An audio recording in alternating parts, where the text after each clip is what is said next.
Translation করার উপায়টা কি আসলে বাংলা থেকে আমরা ইংলিশে কিভাবে ট্রান্সলেটটা করব?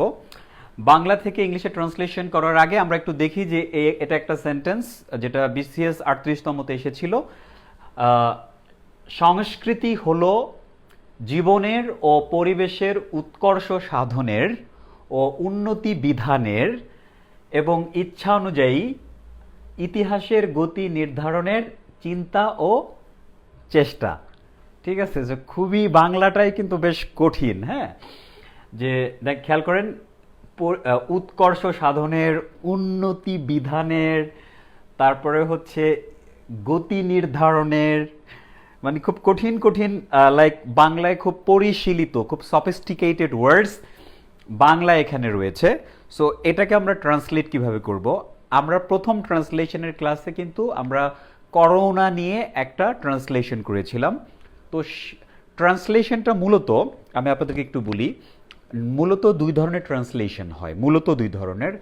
একটা হচ্ছে সেমি ফর্মাল ট্রান্সলেশন, আর একটা হচ্ছে ফর্মাল ট্রান্সলেশন। ইনফর্মাল ট্রান্সলেশন সাধারণত আমরা স্কুল কলেজে ফেস করতাম। এই প্রতিযোগিতামূলক পরীক্ষাগুলোতে কখনোই ইনফর্মালটা একেবারে রেয়ার, মানে আসে না বললেই চলে। Normally semi formal, semi formal মানে হচ্ছে কি হাফ ইনফর্মাল হাফ ফর্মাল, আর ফর্মাল যেটা হচ্ছে সেটা একটু কঠিন হয়, এবং সেটা আমরা দেখবো যে কীভাবে করতে হয়। সো আগেরটা বলা যায় যে সেমি ফর্মাল ছিল, আর আজকেরটা হচ্ছে একেবারেই ফর্মাল, একটা ফর্মাল ট্রান্সলেশন। তো এখন প্রশ্ন হলো যে আমাদের যখন ফর্মাল ট্রান্সলেশন আসবে, বিশেষ করে বিসিএস এর মতো এক্সামগুলোতে, তখন এটাকে আমরা ট্রান্সলেট কিভাবে করব? তো যদিও আমি আইএলটিএস এর একজন ট্রেনার, অ্যান্ড আইএলটিএস এর ট্রেনার হওয়ার কারণে কিন্তু ল্যাঙ্গুয়েজের ব্যাপারটা একটু জানা বোঝা আছে, গ্রামারের ব্যাপারটা না, ল্যাঙ্গুয়েজের ব্যাপারটা, ওভারঅল ল্যাঙ্গুয়েজটা, লিসনিং, স্পিকিং, রিডিং, রাইটিং। তো আমি দেখলাম যে অনেকেই এগুলো ট্রান্সলেট করে, বিভিন্ন ভিডিও বানিয়েছে অনেকে। তো সেগুলোর মধ্যে আমি দেখলাম যে ফর্মাল ট্রান্সলেশনগুলোকে তারা অনেকটাই সেমি ফর্মাল বা ইনফর্মাল ওয়েতে করে ফেলেছে। সো আপনারা যারা বিসিএস ক্যান্ডিডেট আছেন, আপনাদের জন্য একটা কথা বলি, যে একটা ভাষা পড়লেই বোঝা যাবে যে আসলে এটাকে খুব আনুষ্ঠানিক বা ফর্মাল ল্যাঙ্গুয়েজ নাকি লাইক সেমি ফর্মাল। ঠিক আছে, যেমন এখানে দেখেন যে সংস্কৃতি হলো জীবনের ও পরিবেশের উৎকর্ষ সাধনের ও উন্নতি বিধানের এবং ইচ্ছানুযায়ী ইতিহাসের গতি নির্ধারণের চিন্তা ও চেষ্টা।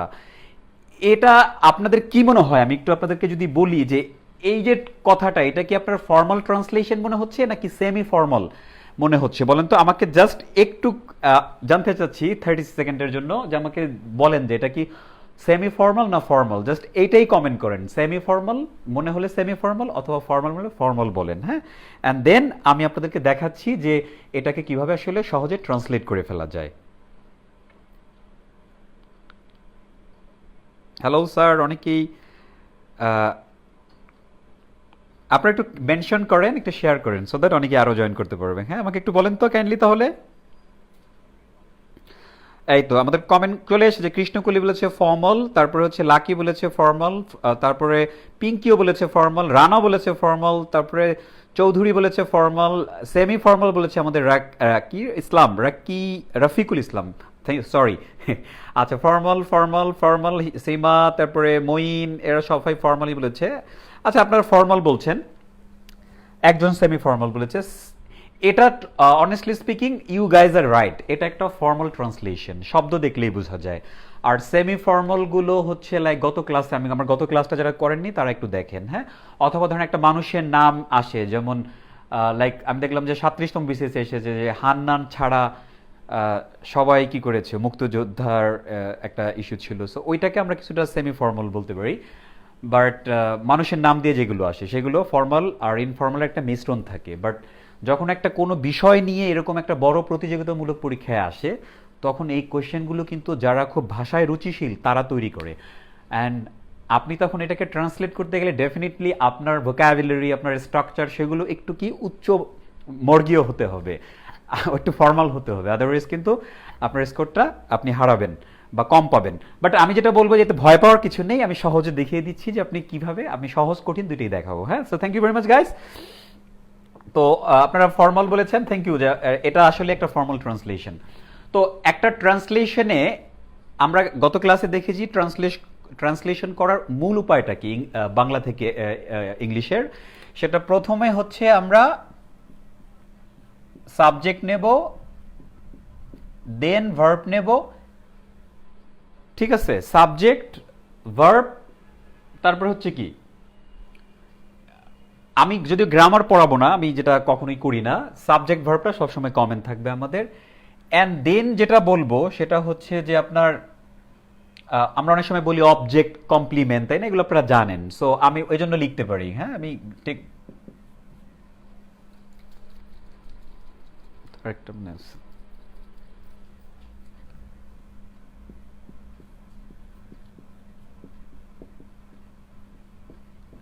জাস্ট এতটুকু মাথায় রাখেন, হ্যাঁ। একটা বড় বাক্য হোক ছোট বাক্য হোক, আপনার প্রথম কাজ হচ্ছে সাবজেক্ট বের করা, ভার্ব বের করা, এই দুটা মেইন। এই দুটা বের করলে বাকিগুলো অটোমেটিক চলে আসবে। অ্যান্ড দেন অবজেক্ট বা কমপ্লিমেন্ট যদি থাকে সেটা বের করবেন, ঠিক আছে? আমি একটু জাস্ট আপনারা জানেন তারপর একটু বুঝিয়ে দিই। যেমন যদি বলি যে আই ইট বার্গার, তাই না? I eat burger. So I হচ্ছে সাবজেক্ট, ভার্ব হচ্ছে ইট, আর কাজটা যার উপর গিয়ে পড়লো সে হচ্ছে কি, কর্ম, তাই না? সেটা অবজেক্ট, সেটা হচ্ছে কি, বার্গার। আর কমপ্লিমেন্ট জিনিসটা কি? কমপ্লিমেন্টটা মূলত যেটা হয়, অনেক ধরনের কমপ্লিমেন্ট হয়, আমি গ্রামারে যাচ্ছি না। মানে অবজেক্ট হবে না, বাট সাবজেক্টটাকে কি করবে, আরেকটু এলাবোরেট করবে, ঠিক আছে? যেমন I am in the class now, কি বললাম বলেন তো? I'm in the class now. So এই যে ইন দ্য ক্লাস নাও, এই যে একটা ফ্রেজ, এটাইকে আমরা বলতে পারি কমপ্লিমেন্ট, যেটা কি করে, সাবজেক্টকে একটু এলাবোরেট করে, ঠিক আছে? সো এইসব কিচ্ছু আপনার দরকার নাই। নর্মালি আসেন যে প্রথমে সাবজেক্ট ভার্ব বের করবেন, এরপর অবজেক্ট কমপ্লিমেন্ট অটোমেটিক চলে আসবে আপনার লেখার মধ্যে। অ্যান্ড দেন এতটুকু আমরা পারি সবাই। তারপরেরটা হচ্ছে কি, তারপরের টেকনিকটা হলো, খেয়াল করেন, সবাই লিখে নেন, এটা খুব মজার টেকনিক।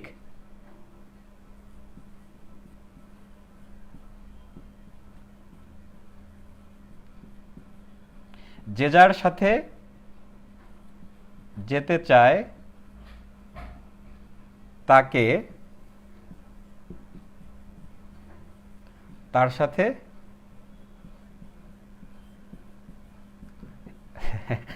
এটা একটা দুষ্টমি টেকনিক, হ্যাঁ।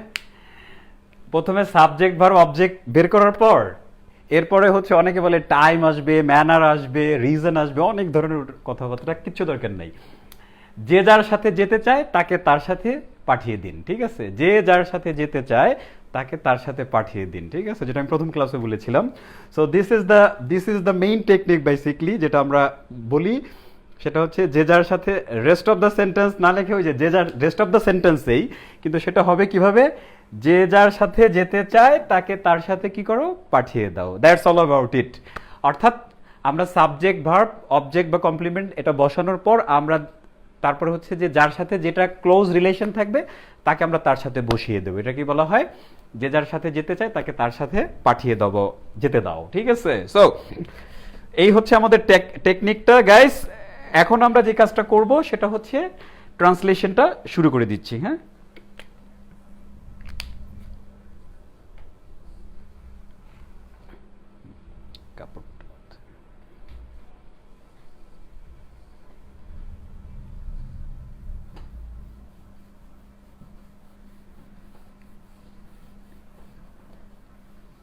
ওকে, আমি এই ভিডিওটা কিন্তু, আমাকে অনেকে বলেছেন একটু ট্রান্সলেশনের উপর বড় বড় ভিডিও বানাতে। সো এই ভিডিওটাই কিন্তু আমার যে ইউটিউব চ্যানেল নির্ঝর এডুকেশন, সেখানে আবার ক্লাস নেওয়ার পর 1-2 দিনের মধ্যে পাবলিশ হয়ে যাবে, ঠিক আছে? সো সেখান থেকে আপনারা ইচ্ছা মতো দেখতে পারবেন। আচ্ছা, তাহলে প্রথমে আমাদের কাজ হচ্ছে কি, সাবজেক্ট বের করা।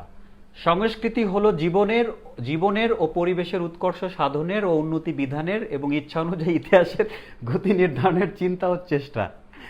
আচ্ছা, সো মূলত এটা যেহেতু মানুষ নাই, মানুষ থাকলে কি আমরা দ্রুত কি করতে পারি, সাবজেক্টটাকে নির্ণয় করতে পারি। আলোচনা হচ্ছে কাকে নিয়ে, যাকে নিয়ে আলোচনা। যেমন আমরা যদি বলি যে করোনা ভাইরাস সারা পৃথিবীতে মহামারী সৃষ্টি করছে, তাহলে কাকে নিয়ে কথা হচ্ছে, করোনা ভাইরাস, তাই না? তো একইভাবে এখানে কথা হচ্ছে কাকে নিয়ে, সংস্কৃতি নিয়ে কথা হচ্ছে। তো সংস্কৃতিটাই হলো মূলত আমার এখানে সাবজেক্ট, ওকে। আর এই যে খেয়াল করেন, এর পাশে আছে হচ্ছে হলো। যেমন আমি আমি যদি বলি যে করোনা হলো একটি ছোঁয়াচে রোগ, তাহলে corona is a contagious disease বা ইনফেকশাস ডিজিজ। তাহলে এই যে হলোটাই কিন্তু আপনার একটা ভার্ব, করোনা হলো, করোনা ইজ, বোঝা গেল ব্যাপারটা? তাহলে এইটা হচ্ছে আমার ভার্ব। তাহলে আমরা খুব বাংলা বাক্যেও সাধারণত ভার্ব থাকে সবার শেষে নর্মালি, বাট এখানে আমরা কি কাজ একসাথেই পেয়ে গেলাম। সো এই দুটো হয়ে গেল, অ্যান্ড দেন পরের অংশটা হচ্ছে অবজেক্ট বা কমপ্লিমেন্ট, সেটা আসবে। সো করোনা হলো সাধারণত অক্সিলারি যুক্ত সেন্টেন্সে কিন্তু নর্মালি কি অবজেক্ট পাওয়া যায় না, যেমন I am in the class, ঠিক আছে, এটা কিন্তু হয় না। He is in the class, এখানে কিন্তু নর্মালি অবজেক্ট পাওয়া যায় না, সাধারণত কমপ্লিমেন্ট পাওয়া যায়, ঠিক আছে। তো আমি এই বাক্যটাকে একটু চুরমার করে দেখাচ্ছি, মূলত আপনাকে যেটা করতে হবে এতটুকু বের করতে পারলে আপনার কাজ হয়ে যাবে। তাহলে সংস্কৃতি হলো, খেয়াল করে দেখেন, জীবনের ও পরিবেশের উৎকর্ষ সাধনের, তাহলে কিসের উৎকর্ষ সাধন হবে? জীবন এবং পরিবেশ। ও উন্নতি বিধানের, কিসের উন্নতি বিধান হবে? জীবন ও পরিবেশের। তাহলে খেয়াল করেন, উৎকর্ষ সাধন করা, উন্নতি বিধান করা, এগুলো কিন্তু এক ধরনের ভার্ব, ক্রিয়া। তারপরে হচ্ছে কি, এবং ইচ্ছা অনুযায়ী, এবং দ্বারা কি হচ্ছে, বাক্যের আরেকটা অংশ যুক্ত হচ্ছে, এবং ইচ্ছা অনুযায়ী ইতিহাসের গতি নির্ধারণের, তার মানে কি ইতিহাসের গতিটা নির্ধারণ করা লাগবে, চিন্তা ও চেষ্টা। তাহলে এই বাক্যটায় একটা মজার জিনিস আছে, সেটা হচ্ছে কি যে যতটুকু আমরা পেয়েছি ততটুকু আগে লিখে ফেলি। মানে ট্রান্সলেশন করার একটা মূল নিয়ম হলো আপনি যতটুকু বের করতে পারবেন, যেমন সাবজেক্ট ভার্ব বের করে ফেলছেন, ওটাকে লেখা শুরু করে দেন, ঠিক আছে? That would be a very good idea, তাহলে সহজ হবে। যেমন কি সংস্কৃতি হচ্ছে কি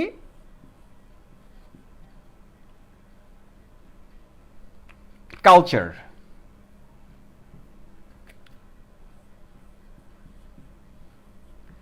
কালচার, আর কালচার হলো, তাহলে হলো হচ্ছে কি এস। অ্যান্ড দেন আপনি কোন অংশটা আনবেন, এটা হচ্ছে ইম্পর্টেন্ট। কালচার হলো, এরপরে জীবনের এই যে অংশটা দেখেন, এটা কিন্তু একটা বড় ব্যাপার। এখান থেকে শুরু করে এই পর্যন্ত খেয়াল করেন, জীবনের ও পরিবেশের উৎকর্ষ সাধনের ও উন্নতি বিধানের এবং ইচ্ছা অনুযায়ী ইতিহাসের গতি নির্ধারণের, এই সবগুলোই কিন্তু কি সংস্কৃতির দেখেন কাজ। কাজটা হচ্ছে কি, সে উৎকর্ষ সাধন করবে এবং উন্নতি বিধান করবে, এই দুইটা কাজ। এবং তার আরেকটা কাজ হচ্ছে ইতিহাসের গতি নির্ধারণ করা। তাহলে সংস্কৃতির কাজ হচ্ছে কি, জীবনের ও পরিবেশের উন্নতি বিধান করা, উৎকর্ষ সাধন করা, এবং ইতিহাসের কি করা, যে গতিটা, সে গতিটাও কি করবে, নির্ধারণ করবে। বুঝে গেল? এগুলো হচ্ছে বাক্যের মেইন অংশ, মানে মাঝের অংশ। তাহলে কালচার ইজ, এর পরের অংশ কোনটা আসবে দেখেন, এতটুক যদি আমরা বাদ দেই তাহলে কি থাকে, সংস্কৃতি হলো চিন্তা ও চেষ্টা। কি থাকে বলেন তো? সংস্কৃতি হলো চিন্তা ও চেষ্টা। এই যে খেয়াল করেন কিভাবে বের করে ফেললাম। এতটুকু অংশ হচ্ছে কি দেখেন, জীবনের ও পরিবেশের দুইটা জিনিসকে কেন্দ্র করে উৎকর্ষ সাধনের ও উন্নতি বিধানের, এই এতটুকু হচ্ছে একটা অংশ, এবং কি ইচ্ছা অনুযায়ী ইতিহাসের গতি নির্ধারণ, মূলত ইতিহাসের গতি নির্ধারণ করা, এটা সংস্কৃতির একটা কাজ। আরেকটা হচ্ছে কি জীবন ও পরিবেশের উৎকর্ষ সাধন করা এবং উন্নতি বিধান করা, এটা তার আরেকটা কাজ, ঠিক আছে? তাহলে সংস্কৃতি হলো চিন্তা ও চেষ্টা। কিসের চিন্তা ও চেষ্টা? এই যে জীবন ও পরিবেশের উন্নতি ও উৎকর্ষ সাধনের চেষ্টা, এবং কি, এবং হচ্ছে ইতিহাসের গতি নির্ধারণ করা যাবে ইচ্ছা অনুযায়ী। বুঝে গেল ব্যাপারটা? তাহলে খেয়াল করেন, আপনারা একটু সবাই খেয়াল করেন কোন অংশটা আগে চলে আসবে। আমি আপনাদের সাথে একটু কম ইন্টারঅ্যাক্ট করছি, বিকজ আগে একটা বুঝিয়ে নেই, অ্যান্ড দেন আপনারা পরবর্তীগুলো একটু একদম ধামধাম করে ফেলবেন। হ্যাঁ, কালচার ইজ, তাহলে আমাদের এই অংশটা চলে আসবে। আমরা এটা কি একটা কমপ্লিমেন্ট বলতে পারি, হ্যাঁ, যে কালচারটাকে কি করছে, একটা কমপ্লিমেন্ট দিচ্ছে। সো কালচার ইজ চিন্তা ও চেষ্টা। চিন্তা নর্মাল ইংরেজি হচ্ছে কি থট, THOUGHT, থট। বাট এখানে হচ্ছে কি এই থটটা অনেক সুন্দর লাগবে না, বেটার হচ্ছে আমি দিয়ে দিলাম কি বলেন তো, আইডিয়া। চিন্তাই হচ্ছে কি একটা ধারণা। হ্যাঁ, তাহলে ট্রান্সলেশন মানে কিন্তু এই না যে আপনাকে লিটারালি ওখানে যা বলেছে আপনাকে তাই করতে হবে। আপনি কিন্তু একটু ইম্প্রোভাইজ করে জিনিসটাকে সুন্দর করতে পারেন, মেইন জিনিসটাকে ফোকাস রেখে আপনি কিছুটা অবশ্যই ইম্প্রোভাইজ করতে পারেন। That's the way to translate. তাহলে কালচার ইজ অ্যান আইডিয়া,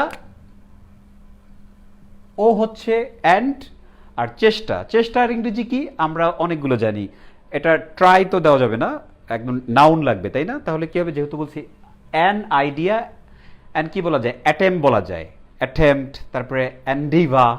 ওকে,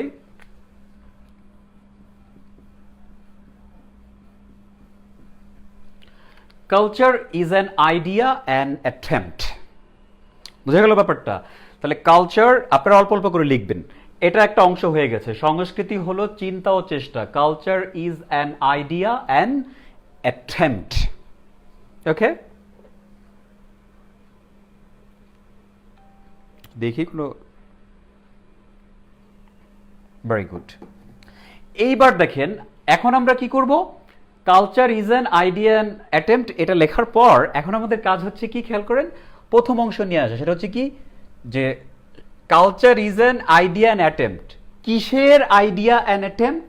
কিসের ধারণা এবং চিন্তা? জীবনের ও পরিবেশের কি উৎকর্ষ সাধন করা এবং উন্নতি বিধান করা, এটা হচ্ছে ওর কাজ। তাহলে culture is an idea and attempt, আমরা এখানে টু নিয়ে আসতে পারি। টু কি করা বলেন তো? প্রথমে কি করা? উৎকর্ষ সাধন করা। এখন প্রশ্ন হলো, উৎকর্ষ সাধন করা ইংরেজি কি? এগুলো তো আপনারা ঝামেলায় পড়ে যাবে না, এখানে একটু বেটার ভোকাবুলারি আনতে হবে, বিকজ ফর্মালের জন্য একটু ফর্মাল টাইপ ভোকাবুলারি আনতে হয়, ঠিক আছে? তাহলে উৎকর্ষ সাধন করা ইংরেজি কে কে জানেন? হ্যাঁ, আমাকে একটু জানান তো, একটা সেকেন্ড, জাস্ট 10 সেকেন্ড সময় দিলাম। উৎকর্ষ সাধন করা কে বলতে পারবে? উৎকর্ষ সাধন করা।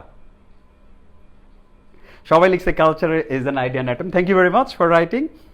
আচ্ছা, উৎকর্ষ সাধন করা আপনারা কমেন্ট করতে থাকেন আর আমি এখানে লিখি। হ্যাঁ, আপনারা মনে রাখবেন, আমরা একটা কথা বলি না, এক্সিলেন্স। এক্সিলেন্সের বাংলাটা হচ্ছে উৎকর্ষ। মনে থাকবে, উৎকর্ষ, এক্সিলেন্স, উৎকর্ষ।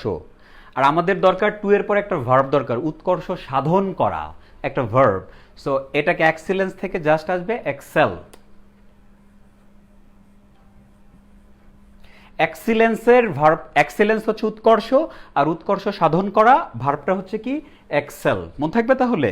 তাহলে culture is an idea and attempt to excel. তার মানে হয়ে গেল কি, উন্নতি, উৎকর্ষ সাধন করা, ও উন্নতি বিধান করা, অ্যান্ড। তাহলে উন্নতি বিধান করা ইংরেজি কি? এটা আসলে কঠিনভাবে বলছে, উন্নতি বিধান করা, এটার এরকম কিছু লাগবে না। উন্নতি বিধান করা হচ্ছে মূলত ইমপ্রুভ। কি বলেন তো? জাস্ট ইমপ্রুভ লিখলেই হবে। গ্লোয়িং লাইফ, এক্সেল, এক্সিলারেটিং, ফ্লাওয়ারিশিং, মাশাআল্লাহ অনেকে অনেক কিছু লিখেছেন। আপনাদেরগুলো ডেফিনেটলি ঠিক আছে, ফ্লাওয়ারিশ সেগুলো ঠিক আছে, বাট এই জায়গাটা স্ট্যান্ডার্ড হচ্ছে, খুবই ফর্মাল হচ্ছে এক্সেলটা। হ্যাঁ, একেবারে একদম একদম লিটারাল মিনিং হচ্ছে এক্সেল। তাহলে culture is an idea an attempt to excel and improve. উন্নতি সাধন করাকে ইমপ্রুভ বলা যায়। কি বলেন তো? ইমপ্রুভ। এবার আমি আপনাদেরকে একটু ফর্মাল ওয়ার্ড শেখাই। ইমপ্রুভটা হচ্ছে কি, যে এটা আমরা ফর্মাল ক্ষেত্রে ইউজ করি, ইনফর্মাল ক্ষেত্রে ইউজ করি, আবার সেমি ফর্মাল ক্ষেত্রে ইউজ করি। এখন আপনার যিনি খাতাটা দেখবেন তিনি খুশি হবেন আরেকটা ওয়ার্ড ইউজ করলে, সেটা হচ্ছে কি, খেয়াল করেন,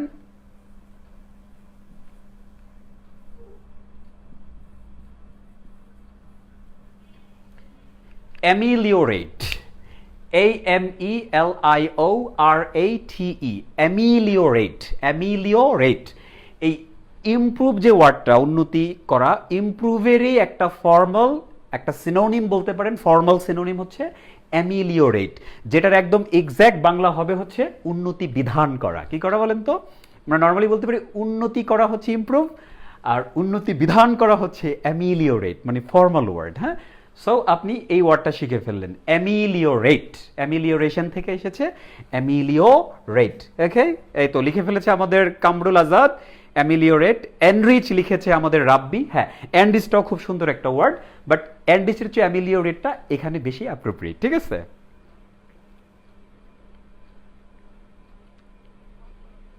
অ্যামিলিওরেট। তাহলে উৎকর্ষ সাধন করা, উন্নতি বিধান করা কিসের বলেন তো? জীবনের ও পরিবেশের। তাহলে আমরা কি বলতে পারি?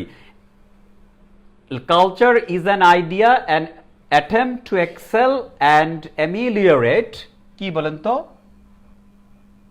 এখন আমি একটু বলি, এখানে কিন্তু দুইটা জিনিস বলছে, জীবনের ও পরিবেশের, দুইটা জিনিস বলছে না? তাহলে সুন্দর ইংরেজি হচ্ছে আপনি যদি এইভাবে লিখেন, ameliorate both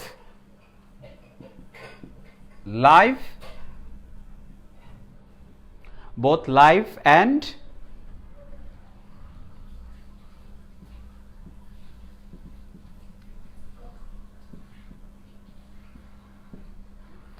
both life and environment. যেহেতু দুইটা জিনিস আমরা বোথ দিয়েছি, বোথটা দিলে জিনিসটা অনেক সুন্দর লাগছে। হ্যাঁ, সো হয়ে গেল, কিন্তু আমাদের ফুল স্টপ দেওয়া যাবে না, আমাদের প্রথম অংশটা হয়ে গেল, culture is an idea and attempt to excel and ameliorate both life and environment.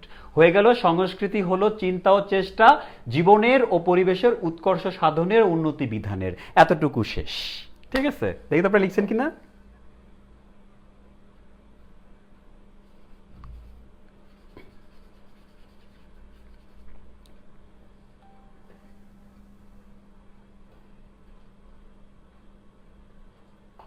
আচ্ছা, দেখছি আমি।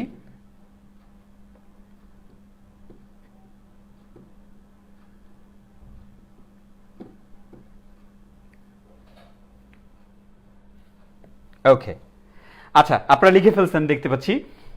এন্ড দেন আমরা চলে যাব কোথায় বলেন তো? পরের অংশটা। পরের অংশটা কি বলেছে একটু খেয়াল করি, এবং ইচ্ছানুযায়ী ইতিহাসের গতি নির্ধারণ করা। তাহলে আমরা ওই একই বাক্যের অংশ, যেহেতু অ্যান্ড বলেছি, তাহলে আমরা কি করতে পারি? একটা কমা দিতে পারি। কমা না দিলে ভুল হবে না, বাট দিলে স্ট্যান্ডার্ড। অ্যান্ড এবার পরের অংশ দেখেন, ইচ্ছা অনুযায়ী ইতিহাসের গতি নির্ধারণ করা। তাহলে গতি নির্ধারণের চিন্তা সেটা লাগবে না, মনে করবেন যে গতি নির্ধারণ করা, ইচ্ছা অনুযায়ী ইতিহাসের গতি নির্ধারণ করা। তো প্রশ্ন হলো, কি নির্ধারণ করা? গতি নির্ধারণ করা। গতি নির্ধারণ করা কিসের বলেন তো? ইতিহাসের। তাহলে প্রশ্ন হলো নির্ধারণ করা, এটা তো একটা ভার্ব। নির্ধারণ করা ইংরেজি কি হবে? তাহলে আমাদের লাগবে হচ্ছে নির্ধারণ করা, তারপরে আসবে, প্রথমে আসবে কি? নির্ধারণ করা। ওই যে যার সাথে যেতে তাকে তার সাথে যেতে দাও। প্রথমে আসবে কি? নির্ধারণ করা। নির্ধারণের পরে আসবে গতি, আর গতির পরে আসবে ইতিহাস। ঠিক আছে, তাহলে অ্যান্ড নির্ধারণ করার অনেক ইংরেজি আছে, বাট একটা ফর্মাল এবং সুন্দর সহজ ইংরেজি হচ্ছে, ফর্মাল সুন্দর সহজ ইংরেজি হচ্ছে ডিফাইন। কি বলেন তো? ডিফাইন মানে সংজ্ঞায়িত করা যেমন আছে, আর একটা অর্থ হচ্ছে সুন্দর নির্ধারিত করা বা নির্ধারণ করা। অ্যান্ড ডিফাইন কি বলেন তো? ডিফাইন কি? গতি। গতি ইংরেজি কি আসলে? Define the speed. আমরা কি বলতে পারি? Define the speed of history. ওই যে যার সাথে যেতে চায়, তাহলে ডিফাইনের সাথে যাবে গতি, গতির সাথে যাবে হিস্ট্রি। তাহলে ডিফাইন দ্য গতি, গতি হচ্ছে স্পিড। বাট আমি একটু আপনাদেরকে বলি যে এখানে যদি আমি লিখি, যেমন লিখলাম স্পিড, কিসের স্পিড? ইতিহাস। তাহলে কি?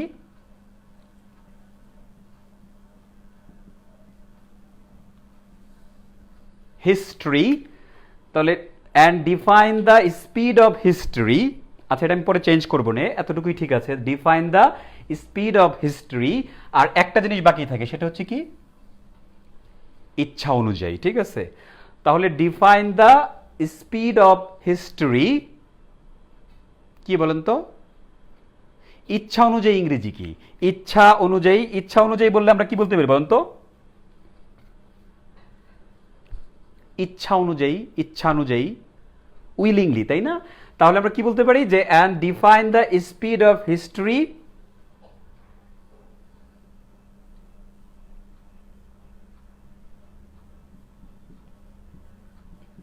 উইলিংলি। ঠিক আছে,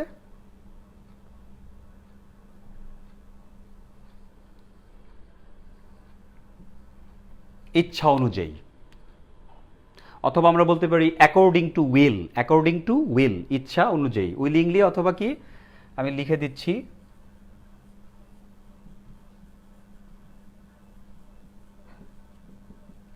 according to will.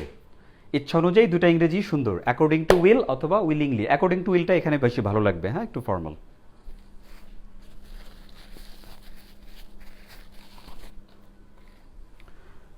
Okay guys, তাহলে আমাদের পুরোটা কিন্তু হয়ে গেল। দেখেন, culture is an idea an attempt to excel and ameliorate both life and environment and define the speed of history according to will.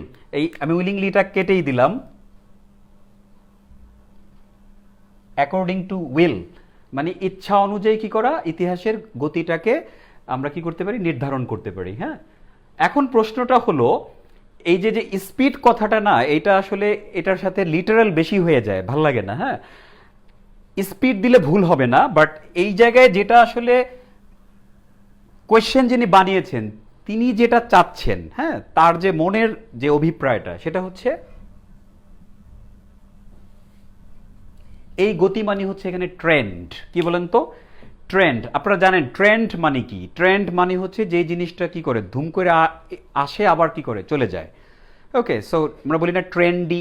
ইতিহাসটাও তো একটা ট্রেন্ডের মতো আসলে। খেয়াল করেন যে এই যে দেখেন, দুনিয়াতে আমরা জানতামই না যে করোনা ভাইরাস নামক কোনো ইতিহাস হবে, কিন্তু খেয়াল করেন যে 1920 সালে যেই স্প্যানিশ ফ্লু যেটা হয়েছিল, সেই ইতিহাসটা কিন্তু আমরা এখন সবাই জানি। আবার এই করোনা ভাইরাসের ইতিহাসটাও কি করবে, সবাই জানবে, বাট আমরা কিন্তু জানতাম না। সো এই যে একটা ট্রেন্ড চলে আসলো, হ্যাঁ, সো দ্রুত পরিবর্তনের যে গতিটা, এটাকে আমরা ট্রেন্ড বলি। এটা সবচেয়ে উপযুক্ত ওয়ার্ড হয় এখানে। Culture is an idea an attempt to excel and ameliorate both life and environment and define the trend of history according to will. Even আপনি যদি বলেন define the change of history, চেঞ্জটাও এখানে অ্যাপ্রোপ্রিয়েট হবে স্পিডের চেয়ে। ঠিক আছে? ওকে গাইস, সো আমরা প্রথম সেন্টেন্সটা মাশাআল্লাহ করে ফেলেছি পুরোটা। ভেলোসিটি দিলে হয়, ইতি বলেছে ভেলোসিটি, ভেলোসিটি দিলে যে হবে না তা না, ভেলোসিটিটা স্পিডের মতোই, বাট রাইটার যেটা চেয়েছেন সেটা হচ্ছে লাইক ট্রেন্ড বা চেঞ্জ, এই জাতীয় ওয়ার্ড। ওকে, আমাদের রফিকুল ইসলাম লিখে ফেলেছেন, culture is an idea an attempt to excel and improve ameliorate both life and environment and define the trend of history according to well. Thank you very much.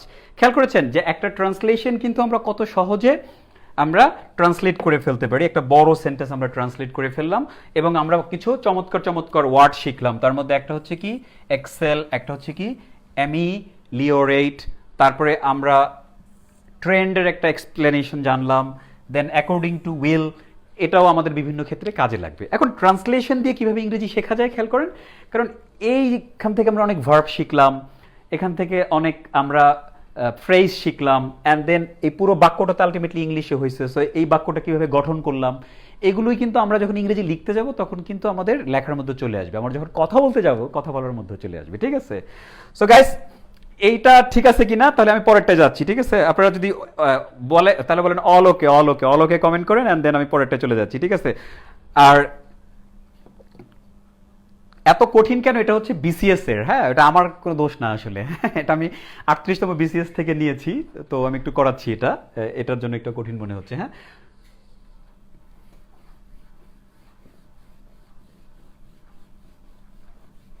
Okay guys, সবকিছু ঠিক আছে কিনা, দেন আমরা পরের সেন্টেন্সটা চলে যাচ্ছি।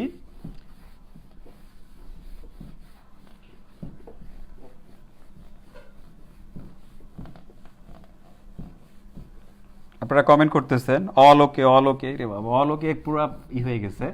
এখন সেকেন্ড সেন্টেন্স করতে যাব। আপনারা যারা যারা এখন পর্যন্ত ক্লাসটাকে শেয়ার দেন নাই, তারা কিন্তু খুব কিপটা মানুষ, কারণ হলো আপনারা নলেজ শেয়ার করতে চান না। হ্যাঁ, সো আপনারা কাইন্ডলি একটু কি করেন, নলেজটা শেয়ার করেন। হ্যাঁ, একটু শেয়ার বাটনে ক্লিক করে একটু সবার সাথে শেয়ার করে দেন, বন্ধু বান্ধব সবাই যেন কি করতে পারে, আমাদের দেশে লক্ষ লক্ষ বিসিএস ক্যান্ডিডেট গতবার প্রায় 5 লক্ষের মতো ফর্ম কিনছে। সো সবার উপকার হবে। হ্যাঁ, সবটা একটু শেয়ার করেন, একটু ডোন্ট বি কিপটা।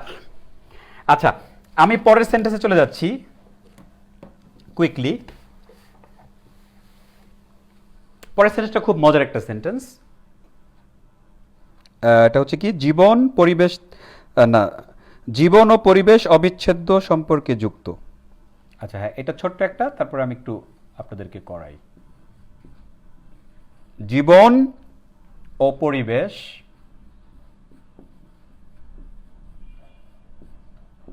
জীবন ও পরিবেশ কি অবিচ্ছেদ্য সম্পর্কে যুক্ত।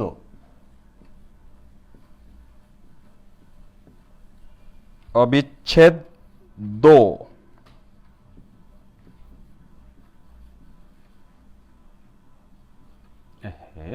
বাংলা লিখতেও তো কষ্ট হয়ে যায়।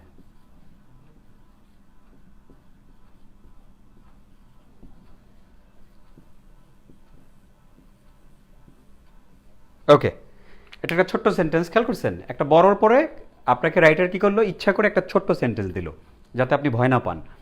জীবন ও পরিবেশ অবিচ্ছেদ্য সম্পর্কে যুক্ত।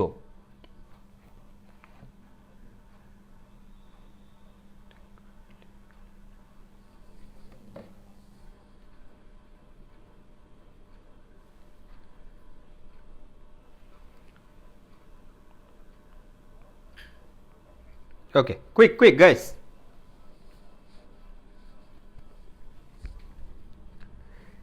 আচ্ছা, এটা কি আপনারা ট্রাই করতে পারবেন? ছোট্ট জিনিস, যেহেতু জীবন ও পরিবেশ অবিচ্ছেদ্য সম্পর্কে যুক্ত, তো এখানে মূলত সাবজেক্ট জীবন ও পরিবেশই হবে। আপনারা দেখেন তো একটু পারেন কিনা। আমি সময় দিলাম আপনাদেরকে 20 সেকেন্ড। হ্যাঁ, 20 সেকেন্ডের মধ্যে একটু ট্রাই করেন, আর আমি তো করিয়ে দেবো এখন। কুইক,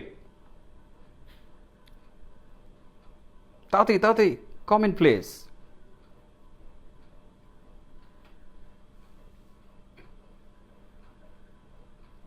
সবাই ভাবতেছে যে কি লিখবো। হ্যাঁ,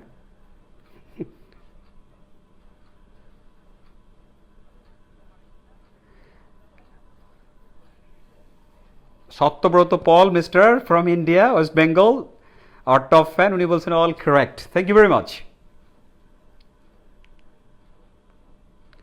Life and environment is related to an inseparable relationship. Is it right? Life and environment is related to an inseparable relationship. আচ্ছা, আমি দেখছি আপনারটা সঠিক আছে কিনা। আচ্ছা, এনিওয়েজ, আপনাদেরকে এই বড় বড় জিনিস করতে দিলে অনেক সময় লেগে যাবে, আমি জানি। সো আমি এটাকে হেল্প করছি। তো প্রথমে আসবে কি বলেন তো, লাইফ ও পরিবেশ। লাইফ অ্যান্ড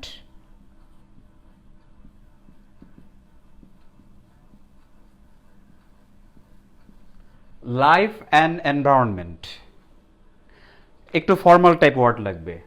অবিচ্ছেদ্য সম্পর্কে যুক্ত। অবিচ্ছেদ্য মানে কি? যেটা আপনি কি করতে পারবেন না, বিচ্ছিন্ন করতে পারবেন না। অবিচ্ছেদ্য হতে পারে ইনসেপারেবল, আমাদের কমেন্টে এসেছে, সেটা একটা সুন্দর ওয়ার্ড। তাহলে life and environment, life and environment. Life and environment তো একটা জিনিস নাকি দুইটা জিনিস? সো এটাতে ইজ হবে না, হবে আর। হ্যাঁ, তাহলে লাইফ অ্যান্ড এনভায়রনমেন্ট আর অবিচ্ছেদ্য বলি না আমরা, অবিচ্ছেদ্য অংশ আমরা বলি না, অবিচ্ছেদ্য অংশ। এটা কি বলেন তো?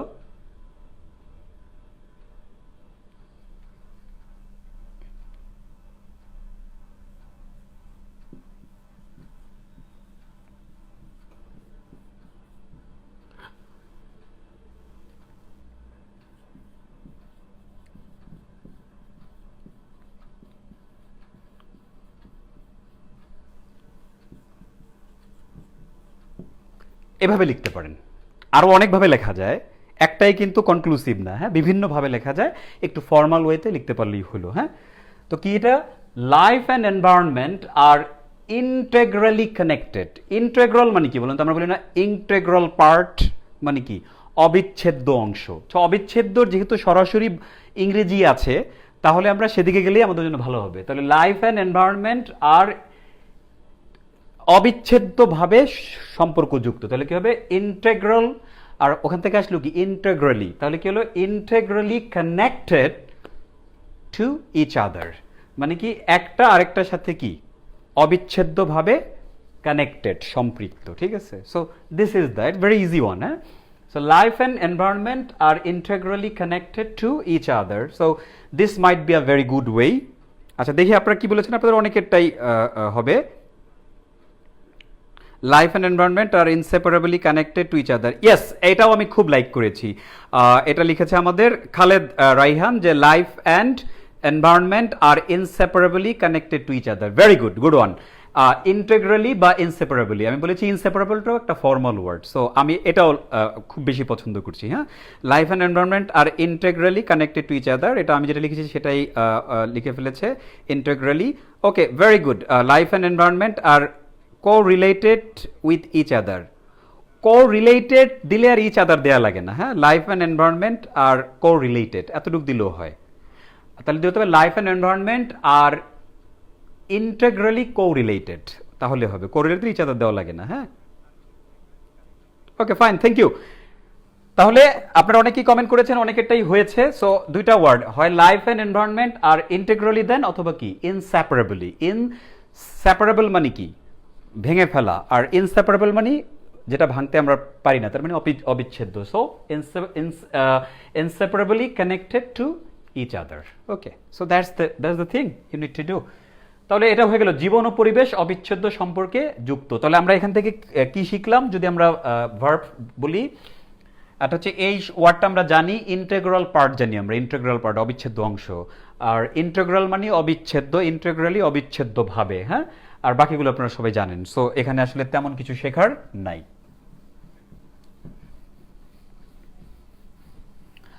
এন্ড পরেরটা কিন্তু খুবই মজার,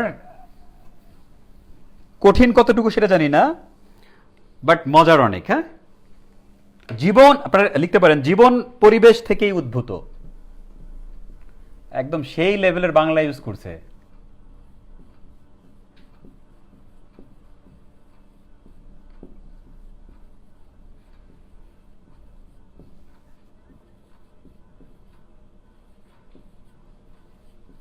জীবন পরিবেশ থেকেই উদ্ভূত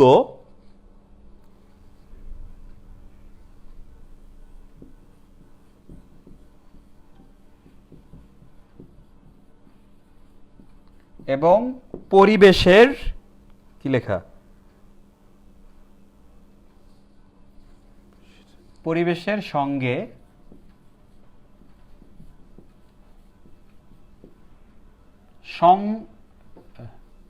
সংলগ্ন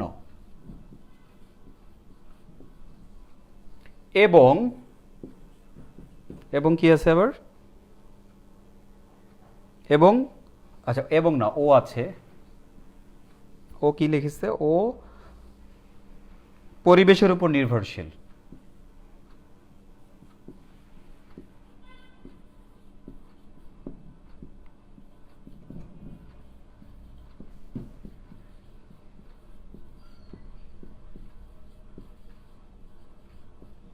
দ্যাটস ইট। খেয়াল করছেন, এটা একটা বড় সেন্টেন্স চলে আসবে, তার মানে একটা বড়, একটা ছোট, আবার একটা বড় সেন্টেন্স চলে এসেছে। সো আপনারা মাশাআল্লাহ অনেকে লিখে ফেলছেন।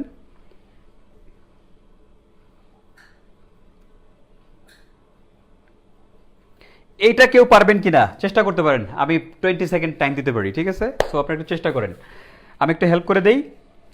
জীবন পরিবেশ থেকেই উদ্ভূত, এটা হচ্ছে সেন্টেন্সের একটা অংশ, এবং পরিবেশের সঙ্গে সংলগ্ন। পরিবেশের সঙ্গে সংলগ্ন কে বলেন তো? এই জীবনই কিন্তু কি, জীবন পরিবেশ থেকেই উদ্ভূত, জীবন পরিবেশের সঙ্গে সংলগ্ন ও জীবন পরিবেশের উপর নির্ভরশীল। আমি সহজ করে দিলাম, জীবন পরিবেশ থেকে উদ্ভূত এবং জীবন পরিবেশের সঙ্গে সংলগ্ন ও জীবন পরিবেশের উপর নির্ভরশীল। ঠিক আছে, তো সবগুলোর সাবজেক্টই হচ্ছে কি বলেন তো, লাইফ। তাহলে আপনারা পারবেন। উদ্ভূত ইংরেজি কি সেটা আপনি দেখি না, চেষ্টা করেন একটু। হ্যাঁ, দেখি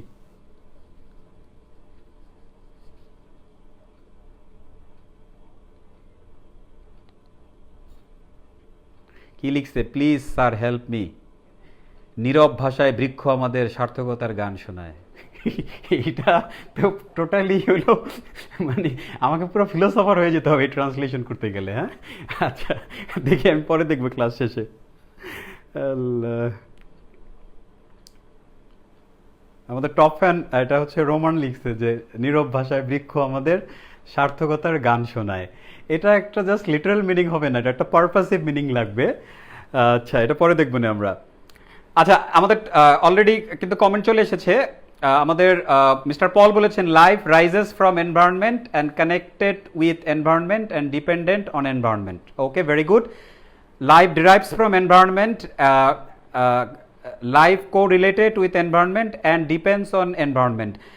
এটা হচ্ছে আমাদের আরিফ লিখছে, সেন্টেন্সটা দু একটা জায়গায় একটু এলোমেলো হয়ে গেছে, but it's very good one. হ্যাঁ, life is generated from environment and adjacent with, অ্যাডজেসেন্টের উপরে টু হয়, হ্যাঁ, adjacent to environment and dependence and depends environment, depends on environment. হ্যাঁ, কৃষ্ণকলি অ্যাডজেসেন্ট টু হবে। হ্যাঁ, life is created from environment and connected to environment and dependable on environment. আচ্ছা, মাশাআল্লাহ, অনেকেই কমেন্ট করেছেন, thank you very very much. আমি এবার একটু করছি, হ্যাঁ, হেল্প করছি। তাহলে প্রথম অংশ কি আমাদের বলেন তো? জীবন পরিবেশ থেকে উদ্ভূত, এটা নিয়ে আমরা প্রথমে চিন্তা করব। তাহলে কে উদ্ভূত? আমাদের এখানে ভার্ব কোনটা? উদ্ভূত। তাহলে কে উদ্ভূত? জীবন।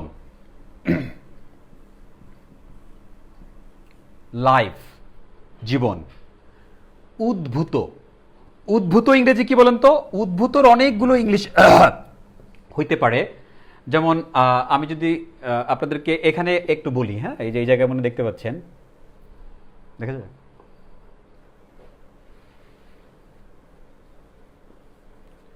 ডেরাইভ। আচ্ছা,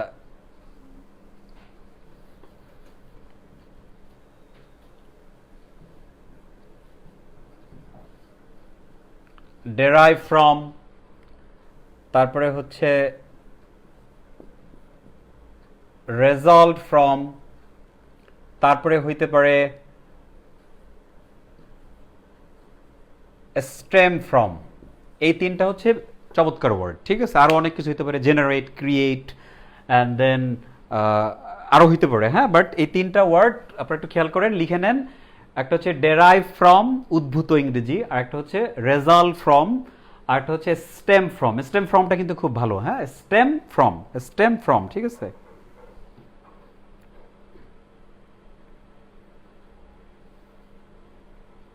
ওকে, তাহলে এখন যে কোনোটাকে আপনি একটু প্যাসিভ সেন্সে নিয়ে যেতে পারেন, তাহলে বেশি ভালো হয়। আপনি যে বলতে পারেন যে লাইফ ইজ ড্রাইভড ফ্রম, অথবা life is resulted from, life is stemmed from, ঠিক আছে। যে কোনো একটা লিখেন, তাহলে আমি সবগুলো লিখে দিচ্ছি। লাইফ ইজ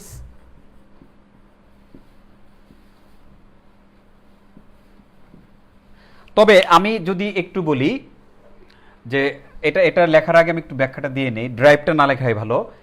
ডেরাইভ কিন্তু আসলে ডেরাইভ ফ্রমটা এমন হয় যে ডেরাইভ সামথিং ফ্রম, ঠিক আছে। যেমন I drive money from this business, I derive money from my business, he derives ideas from his head. তাহলে ড্রাইভের পরে একটা আইডিয়া মানে কিছু সামথিং থাকতে হয়। তো এখানে যেহেতু আমাদের সামথিং নাই, অতএব আপনার ডেরাইভ সামথিং ফ্রম, এবার মনে রাখবেন ডেরাইভ সামথিং ফ্রমটা হচ্ছে এটা বেস্ট ইউজ। আর result from, stem from direct use করা যায়, মাঝখানে কোনো সামথিং থাকা লাগে না। হ্যাঁ, তাহলে আমরা ড্রাইভটাকে আপাতত বাদ দিলাম, এই দুটার যে কোনো একটা। তাহলে লাইফ ইজ কি হতে পারে?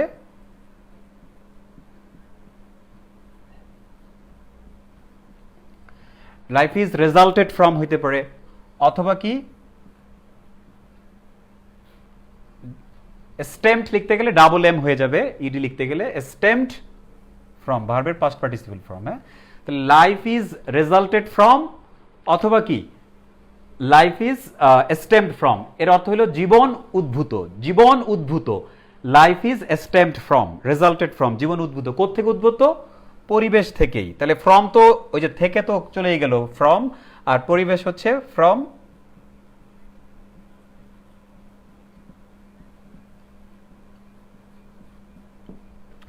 Life is resulted from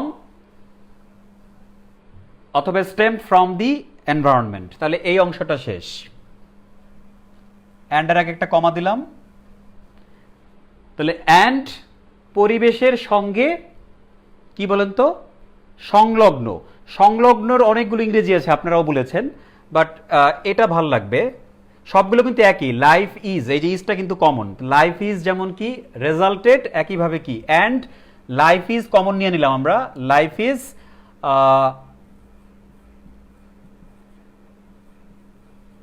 attached, life is attached. Attached মানে কি? সংলগ্ন। অ্যাটাচড এর পরে টু হয়, তাহলে কি হলো? লাইফ ইজ অ্যাটাচড টু ইট দিলেই হয়। কার উপর নির্ভরশীল বলেন তো? পরিবেশের উপর নির্ভরশীল। যেহেতু একবার দ্য এনভায়রনমেন্ট দিয়েছি, তাহলে বারবার তো এনভায়রনমেন্ট লাগবে না, সো ইট দিলেই হলো। Life is resulted from the environment and attach to it. It মানে এনভায়রনমেন্ট, এটার সাথে এই যে দেখেন পরিবেশের সঙ্গে সংলগ্ন, সো পরিবেশ না লিখে আমরা ইট লিখেছি। তারপরে কি? ও পরিবেশের উপর নির্ভরশীল। তাহলে একটা কাজ করতে পারি, এখানে অ্যান্ডটা দেব না, আমরা এভাবে দেই, life is resulted from the environment, তারপরে হচ্ছে কি কমা দিয়ে লিখবো অ্যাটাচ টু ইট, কমা দিয়ে কি লিখবো? অ্যাটাচ টু ইট, শেষেরটা আমরা অ্যান্ড দিয়ে যুক্ত করব। অ্যান্ড কি? পরিবেশের উপর নির্ভরশীল। তাহলে আবারও দেখেন, life is resulted, life is attached, একইভাবে কি life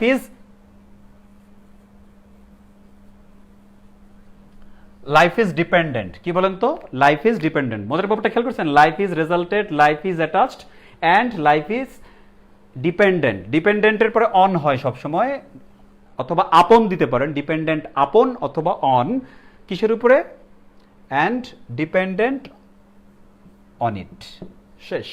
life is stemmed from the environment, attach to it and dependent on it. Okay, so this is a very very good sentence. Hopefully আপনারা লিখে ফেলেছেন। ওকে,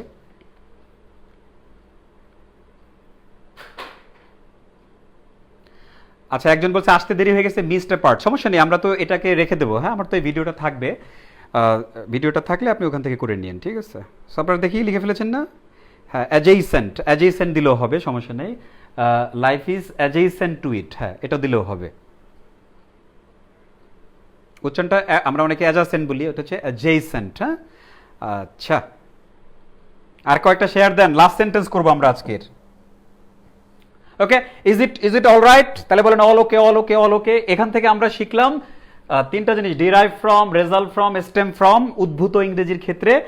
আর তারপরে হচ্ছে একটা সেন্টেন্স স্ট্রাকচার শিখলাম। খেয়াল করেন, একটা সাবজেক্টের যদি অনেকগুলো কাজ থাকে, যেমন লাইফ ইজ রেজাল্টেড ফ্রম, তারপর হচ্ছে কি life is attached, life is dependent, ঠিক আছে? তখন আমরা কমা কমা দিয়ে শেষেরটাকে অ্যান্ড দ্বারা যুক্ত করতে পারবো। হ্যাঁ, এই স্ট্রাকচারটা আমি যে আমার যে ভিডিওগুলো আছে, এটা ইউটিউব চ্যানেলে আছে, এই পেজেও আছে, সেটা হচ্ছে বড় বাক্য লেখার টেকনিক, সহজ টেকনিক। এখানে দেখবেন যে আমি এই সেন্টেন্স শিখিয়েছিলাম, ঠিক আছে? ব্যক্তি এক, কাজ অনেক, তখন আমরা টু টু দিয়ে যোগ করতে পারি। হ্যাঁ, আচ্ছা, আজকের লাস্ট সেন্টেন্স আপনারা বলেন সবকিছু ঠিকঠাক আছে কিনা, এন্ড দেন আমি কি করছি, আমি লাস্ট সেন্টেন্সে চলে যাচ্ছি।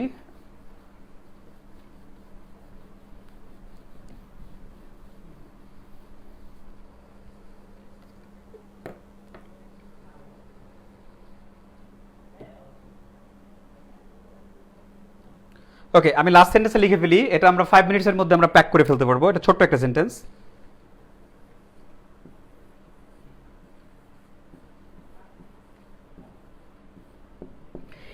এ দুইয়ের একটির উন্নতি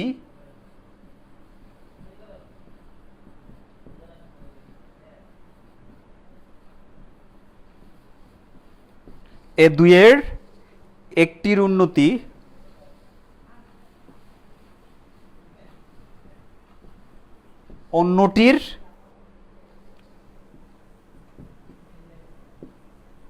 উপর নির্ভরশীল। এ দুইয়ের একটির উন্নতি অন্যটির উপর নির্ভরশীল। এটা জাস্ট আপনারা করেন, এটা আপনারা পারবেন। হ্যাঁ, এটা আমি আপনাদেরকে সময় দিলাম হচ্ছে 25 সেকেন্ড, এন্ড দেন আমি করে দেবো, ঠিক আছে? কুইক, দেখি আরো কিছু আছে কিনা।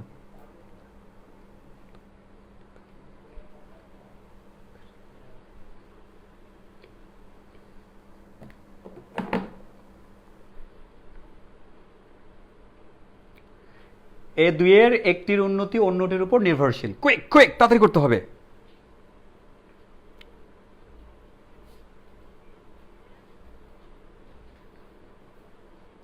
অলোকে, অলোকে দিয়ে ভরায় ফেলছে। হ্যাঁ,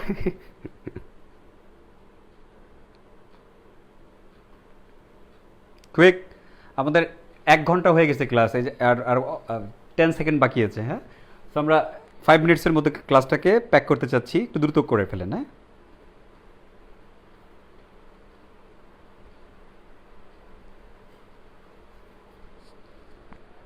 কই নতুন কমেন্ট কোথায়? এ দুইয়ের একটির উন্নতি অন্যটির উপর নির্ভরশীল।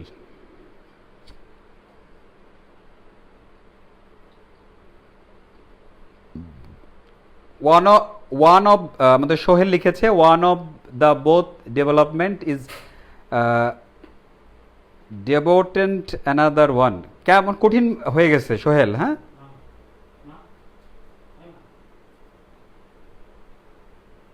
করে দেন। আমাদের বন্ধু শাহিন, বন্ধু শাহিন না, সবার বন্ধু বলছে করে দেন, করে তো দেবই। এই দুইয়ের ইংলিশ স্যার ভুলে গেছি। আচ্ছা, the development in one between this two are dependent another. এখানে আর হবে না, ইজ হবে। Sharmi, the improvement of this one of this two is dependent. আচ্ছা ঠিক আছে, আমি তাহলে করে দিচ্ছি, আমাদের যেহেতু সময় কম। এই দুইয়ের একটির উন্নতি অন্যটির উপর নির্ভরশীল। যারা কোয়েশ্চেন বানায় ওনারা খুব চালাক, বুঝছেন তো, ওনারা এমনভাবে তৈরি করে যাতে আপনি প্রথমেই এলোমেলো হয়ে যান। হ্যাঁ,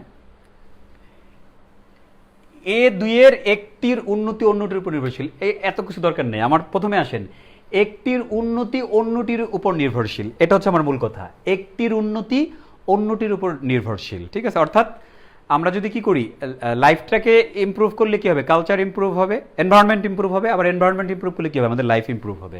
সো একটার একটার উপর নির্ভরশীল। একটির উন্নতি আরেকটির উপর নির্ভরশীল। আচ্ছা, কি নির্ভরশীল? একটির উন্নতি আরেকটির উন্নতির উপর নির্ভরশীল, এটা কিন্তু মেইন কথা। তাহলে মূল কথাটা আসবে কি নির্ভরশীল। প্রশ্নটা হলো একটির উন্নতি, তাহলে কি নির্ভরশীল? উন্নতি, প্রথমে আসবে উন্নতি। একটির উন্নতি, এই উন্নতি কথাটা প্রথমে আসতে হবে। দেখেন, খেয়াল করেন, তাহলে উন্নতি ইংরেজি কি? উন্নতি ইংরেজি তো ইমপ্রুভমেন্ট, বাট আমি বললাম না ইমপ্রুভমেন্টটা আসলে আজকে আমাদের লেখার সাথে যায় না।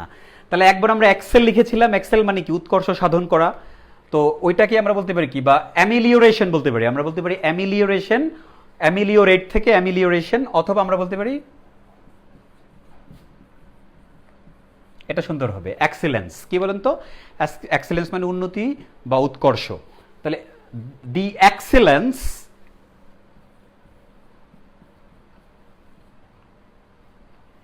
এ দুইয়ের, আমার যে এই দুইয়ের এই যে এরকম লিখতে হবে এরকম কিছু নাই। এক্সেলেন্স এরকম হইতে পারে,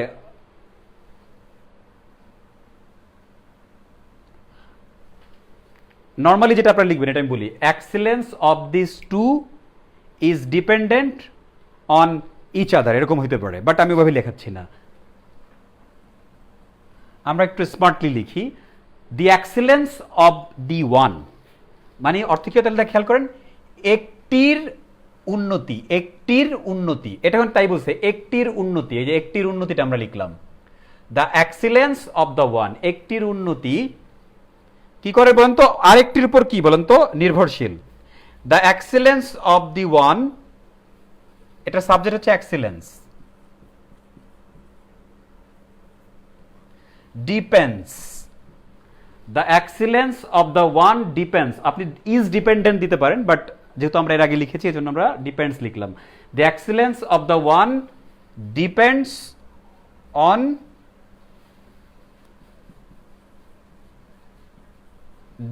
অন দি আদার, অথবা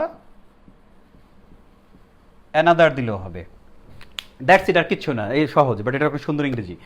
the excellence of the one depends on the other, অথবা the excellence of the one depends on another, মানে একটার উন্নতি কি করে? আরেকটার উপর নির্ভরশীল করে। সো এ দুইয়ের, এটা আসলে মানে এইটার জন্য এই সেন্টেন্সের কোনো ঝামেলা হবে না। হ্যাঁ, সো লিটারালি আপনাকে সব ওয়ার্ড একসাথে আনতে হবে না, ট্রান্সলেশনের যে নিয়মটা। হ্যাঁ, তাহলে the excellence of the one depends on the other, অথবা অ্যানাদার, অথবা আমরা বলতে পারি কি, the excellence of this two, THEAC, this two depends on each other, অথবা ইজ মিউচুয়ালি ডিপেন্ডেন্ট। আমি একটু লিখে দিই, আপনারা অনেকে আবার মনে করবেন যে এটা আমাদেরটা ভুল কিনা। আপনাদেরটা ভুল না। কি হবে? The excellence of this two is, এটা সাবজেক্ট কিন্তু দিস টু না, সাবজেক্টটা হচ্ছে এক্সেলেন্স, ইজ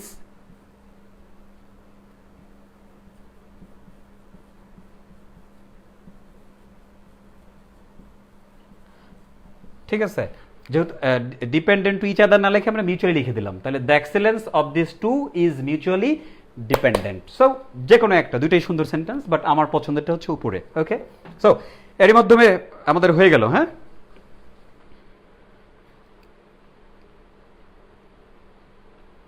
আয়শা লিখছে বিটুইন দিস টয়েস ওয়ান্স। এগুলো আয়শা, এগুলো খুব মানে যখন খাতা যিনি পড়বেন তার জন্য বিষয়টা কঠিন হবে। হ্যাঁ, আপনি খেয়াল করেন, আপনারটা পড়ে দেখেন আর এটা পড়ে দেখেন, মানে সবসময় একটা চেষ্টা করবেন, সেটা হচ্ছে একটা মানে কঠিন জিনিসের মধ্যে একটা সহজ কিছু ঢুকিয়ে দেয়। হ্যাঁ, মানে পড়লেই মনে হবে না এটা খুব ইজি, কঠিন কিন্তু ইজি। হ্যাঁ, ওই ইজিনেসটা থাকতে হবে সবসময়। হ্যাঁ, এটি হচ্ছে ভালো ট্রান্সলেশন বা ভালো রাইটারদেরও কি একটা বৈশিষ্ট্য। সো আপনি চেষ্টা করেছেন যে এটা খুবই ভালো একটা লক্ষণ। হ্যাঁ, between this two ones development is dependent on others. On others হবে না, অন অ্যানাদার, অন অ্যানাদার অথবা অন দি আদার। আদার্স হলে তো আবার অনেকগুলো চলে আসে, জিনিসটা দুইটা। হ্যাঁ, থ্যাংক ইউ ভেরি মাচ, ভালো হয়েছে।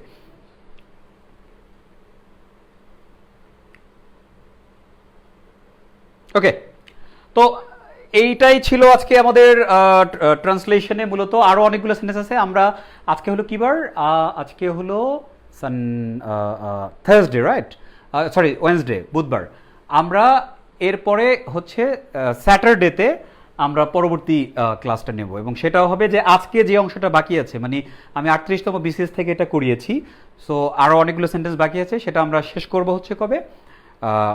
পরের দিন, আই মিন স্যাটারডেতে। হ্যাঁ, আবার শুক্রবার একটা লাইভ নিতে পারি। যদি শুক্রবারে আমি লাইভ নেই, তাহলে আমি আগে থেকে আপনাদেরকে পেজে বলে দেবো। That's it. ওকে, তো আজকে আমরা শিখলাম অনেক ভোকাবুলারি, অনেক স্ট্রাকচার এবং অনেক সহজ একটা উপায় যেভাবে আমরা কি করতে পারি, ট্রান্সলেশনটা হাতে কলমে করতে পারি।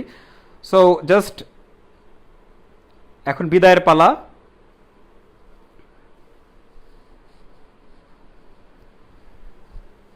ওকে, outstanding class sir, thank you. Ferdous Iti বলেছে thank you very much. Development of one is related to each other, development is one is related to another, এটা হলে বেশি সুন্দর হবে। হ্যাঁ, ওকে। সো যা আপনারা বিসিএস এ কারা কারা ছিলেন আমাকে একটু শুধু কমেন্ট করবেন, বিসিএস বিসিএস বিসিএস। হ্যাঁ, আর এটা শুধু বিসিএস, ব্যাংক জব এদের জন্য না, যারা ইংরেজি শিখতে চাই সবার জন্য হচ্ছে কি এটা অনেক important. So translation is a great way to learn English, to learn vocabulary and structures, যেগুলো আমরা পরবর্তী স্পিকিং এবং রাইটিংয়ে কাজে লাগাতে পারি। এবং সেটা কিন্তু ভালো জিনিস শিখতে হবে। হ্যাঁ, খারাপ জিনিস না। এটা ভালো একটা জিনিস ছিল, এর আগে যেটা করিয়েছিলাম ওটাও ভালো জিনিস ছিল, আর তারপরে শনিবার যেটা করাবো সেটাও ইনশাল্লাহ ভালো জিনিস হবে। ঠিক আছে, আর ক্লাসটা কেমন লাগলো, বুঝছেন কিনা? এরকম আরও ক্লাস নেব কিনা বলেন তো, আরও ক্লাস নেব কিনা? আমি তো বললাম শনিবারে নেব, আপনারা চান কিনা সেটা তো আমার জানা দরকার ছিল। হ্যাঁ, বলেন, তারপর শেষ করে দিচ্ছি। বললে খালি বলেন ইয়েস ইয়েস। বিসিএস, এই অনেকে বিসিএস এর মাশাল্লাহ কমেন্ট করে ফেলেছে। একজন কমেন্ট করছে ভাই আমি ইন্টারে। তো কি হচ্ছে, তুমি ইন্টারে তোমার লাগবে না এগুলা? যা শিখছো সেটা কি ইন্টারে কাজে লাগানো যায় কিনা? ইন্টারে কি সারা জীবন থাকবা? ইন্টারের পরেই তো কি তুমি কি এই যে পরীক্ষা বন্ধ হয়ে যাচ্ছে করোনার কারণে, এরপরে তো ইউনিভার্সিটি চলে আসবে। ইউনিভার্সিটিতে ভর্তি পরীক্ষার সময় দেখবা এই যে অ্যামিলিও রেট এই জাতীয় শব্দ তোমাকে ডিস্টার্ব করবে। হ্যাঁ, নাইস ক্লাস, আরও ক্লাস চাই, ভেরি এক্সিলেন্ট ক্লাস, মাশাআল্লাহ। ওকে, অবশ্যই লাগবে। কমেন্ট করেছে হচ্ছে কি হাফিজুল ইসলাম, থ্যাংক ইউ ভেরি মাচ।